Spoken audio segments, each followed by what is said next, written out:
বলেছিলেন প্রথমবার দেখেছি একটা ফিল্ম ফেস্টিভ্যালে কোন ছবির পোস্টার নেই, শুধু মুখ্যমন্ত্রীর পোস্টার। খুব ভুল তো কিছু বলেছে? বলেনি তো? এটা তো দেখছে সবাই, গায়ে লাগছে প্রত্যেকে, সবাই চুপ করে আছে। Because we are very spineless. কোন সভ্য দেশে এটা হয় না। আজকে মুখ্যমন্ত্রীকে যখন ডিরেক্টলি প্রশ্ন করা হচ্ছে যে এই বিষয়ে কিছু বলুন, উনি কথার মাঝখানে কেটে বলছেন যে this is not my subject, this is not your subject. Really? A few inches later. নমস্কার। দিদিকে অত্যন্ত ধন্যবাদ যে আজকে আপনাদের মাঝখানে এত কম বয়সে এত কম সময় আসার একটি সুযোগ দিয়েছে। এবং আমার আজকে অবাক লাগে, যে সায়নী ভবিষ্যতে ভূতের জন্য সরকারকে উষ্টুম পুষ্টুম ঝেড়েছিল, আর যে সায়নী আজকে মদন মিত্রকে বাংলার ক্রাশ বলে স্টেজে প্লাস করছে, সে একই মানুষকে।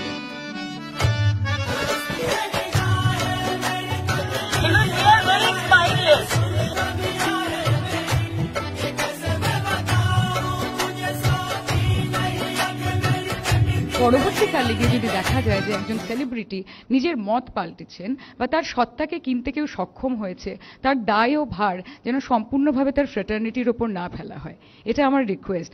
এটা যেন না বলা হয় যে এরা সবাই বিক্রি হয়ে গেছে, এটা যেন না বলা হয় যে এরা সবাই মুখে রং মেখে বাদল নাচ নাচছে।